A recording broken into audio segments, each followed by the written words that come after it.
One of the biggest struggles in filmmaking is that in order to create effective storytelling, you usually want to have a subject in shot. The problem is we don't all have willing friends who are up for stepping in, and even if they are, they're not always going to be available. So your next best bet really is to just rise up to the challenge and do it yourself. However, there are a few obstacles that get in the way a bit and make it a little tricky. So in this video, I'm going to give you 3 super useful tips that I found really helpful when I've had to film myself. Before we get started, you're going to have to bring a few things. You'll want to grab your camera and your lens. I'll be using a 24 to 70mm, and that will give me some variety when shooting. A tripod. I'm using a Manfrotto compact tripod. I've had this for years now, and honestly, it's been incredible for how much I paid. And if you have one, then a neutral density filter. These are really important for shooting outdoors. In terms of focusing, I would say unless you've got a really strong autofocus or you've got tracking focus, I would just stick to doing it manually. I often use things like my bag and tripods and sticks just to work out where I'm actually going to end up standing.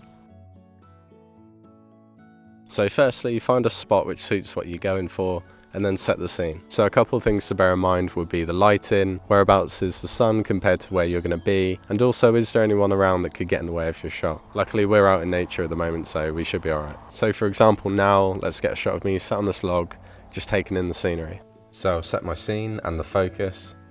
Now we're going to hit record, walk over, and spend some time trying different things, looking in different directions, and just chilling in that spot for a few seconds.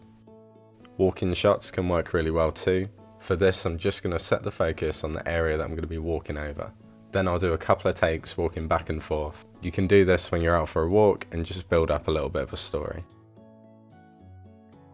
So this next tip might seem a little bit overkill, but honestly, there's nothing worse than thinking that you've got the shot. You get home, you put it in the edit, and then you realise it's not quite right. Maybe a cloud rolled over just at the wrong time, or maybe you just don't look great. Which is usually what happens to me.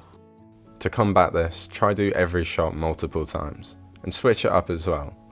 Maybe one time you're just looking around, and the next time you're sipping coffee or looking down at your phone. It's much better to delete some shots and get home and wish you had some more options.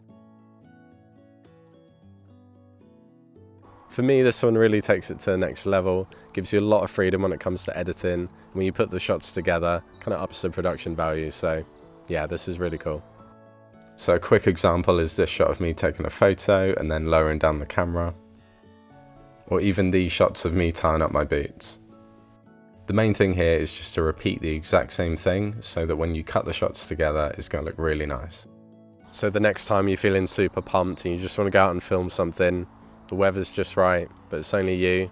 Hopefully this gives you the confidence to just get out there, smash it all by yourself. As always, thank you so much for watching. I'll see you next time.